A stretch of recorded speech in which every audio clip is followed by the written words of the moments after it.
पुण्यातील एका मुलीची धक्कादायक घटना संपूर्ण देशात व्हायरल।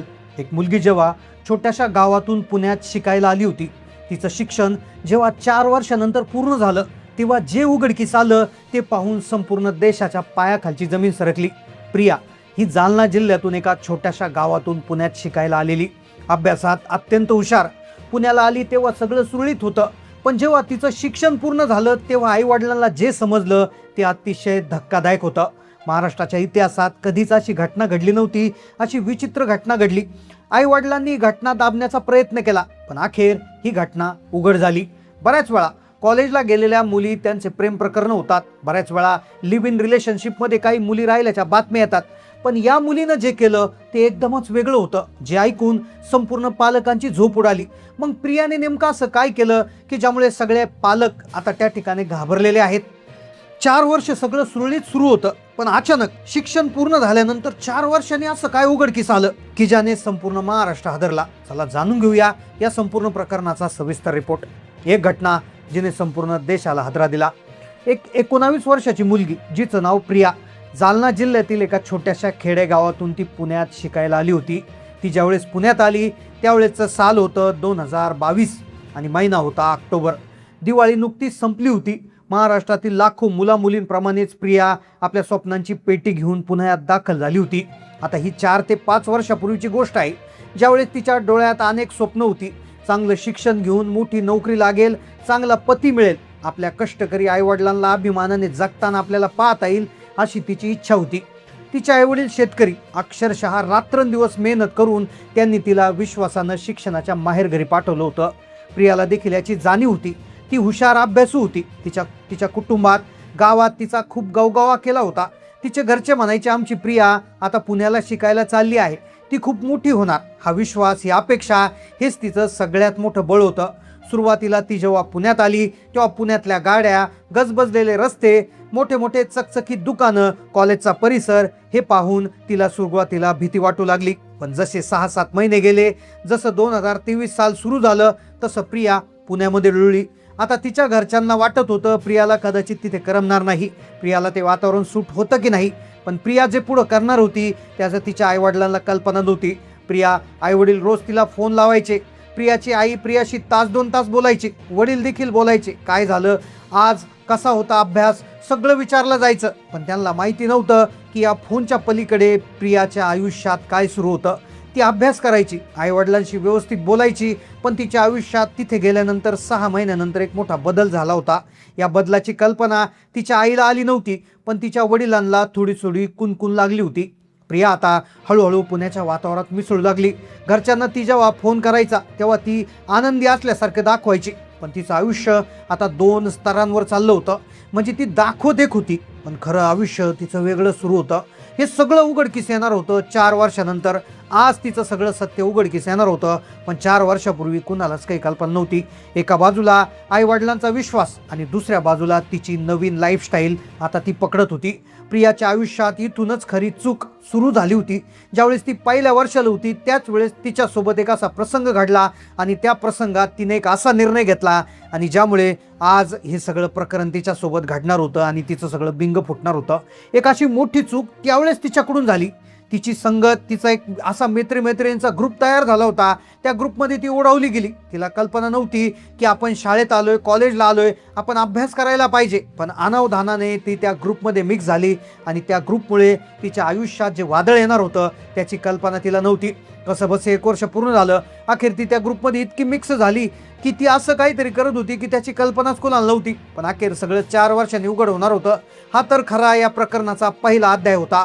अजून पुढचे 3 अध्याय उघडणं बाकी होतं। खरं तर 1 वर्ष पूर्ण झालं 2024 मध्ये या प्रकरणाचं 1 वर्ष तिच्या कॉलेजचं पूर्ण झालं आणि या घटनेचा दुसरा अध्याय सुरू झाला।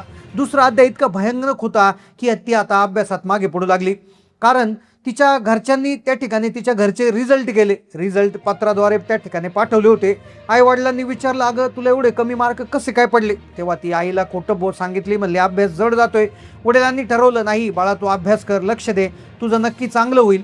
पण नेमकं त्यांची मुलगी काय करू शकते? अखेर ती कॉलेजमध्ये अभ्यासात का मागं पडली, तिचं 1 वर्ष का वाया गेलं याची कल्पनाच त्यांच्या घरच्याला नव्हती। आता घरच्यांना धक्का बसणार होता तो साधारणपणे 4 वर्षानंतर त्या ठिकाणी बसणार होता. तिच्यासाठी हा खूप मोठा धक्का होता. तिला माहीत होतं ती नापास झाली, तिचं वर्षही वाया गेलं, पण तिने ती गोष्ट घरी सांगितली नाही. तिला माहिती होतं की जर आपण हे घरी सांगितलं तर आईवडिलांचा विश्वास हा कायमचा तुटेल. मग त्यामुळे तिने ती गोष्ट सांगितली नाही आणि तिने एक मोठा निर्णय घेतला आणि इथूनच तिच्या आयुष्याला दुसरं वळण लागलं. तिने गोष्ट लपवली आणि तिच्या आयुष्यामध्ये एक घटना घडली. आता कॉलेजला जाता येत नव्हतं, 1 वर्ष थांबलेलं होतं आणि म्हणून तिने कॉल सेंटरमध्ये नोकरी सुरू केली.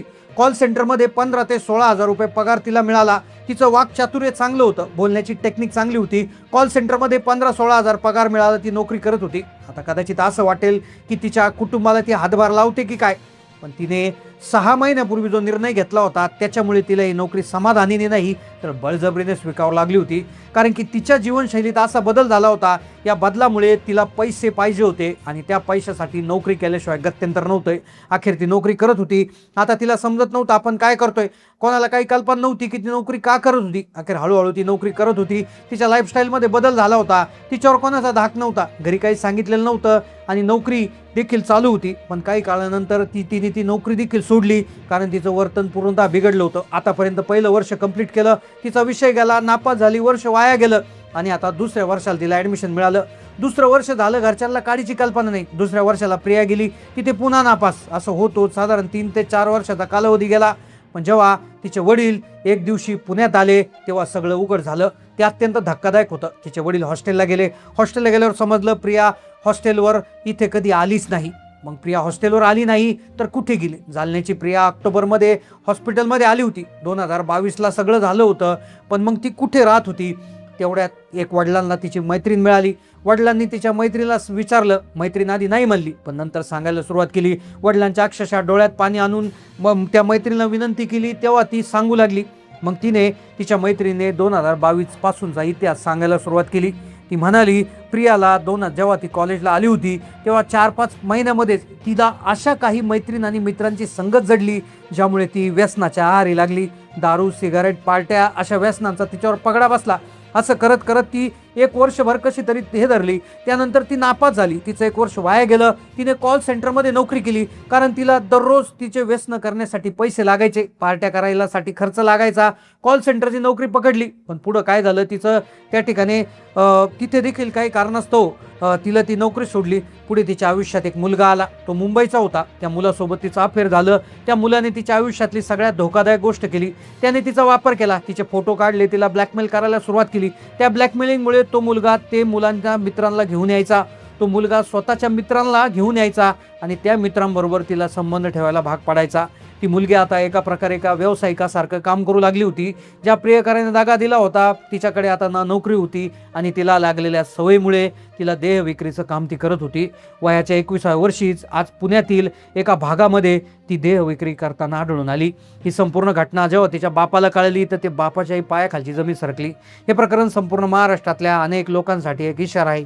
आपल्या मुलांवर विश्वास ठेवा, पण मुलं नेमकं नजराआड काय करतात याच्यावर आपण लक्ष ठेवायला पाहिजे, असा हा इशारा या व्हिडिओतून मिळत आहे. हा व्हिडिओ खरं तर ही माहिती 2-4 वर्षापूर्वी त्या ठिकाणी घडलेली आहे, पण त्याचा व्हिडिओ सध्या फेसबुकवर प्रचंड व्हायरल होत आहे. ही घटना जुनी आहे, पण आजही त्याचे जे महत्त्वाचे मुद्दे आहेत ते लक्षात घेण्यासारखे. तर या घटनेविषयी तुम्हाला नेमकं काय वाटतं नक्की कमेंट करून कळवा. चॅनलला नवीन असेल सबस्क्राईब करा. धन्यवाद.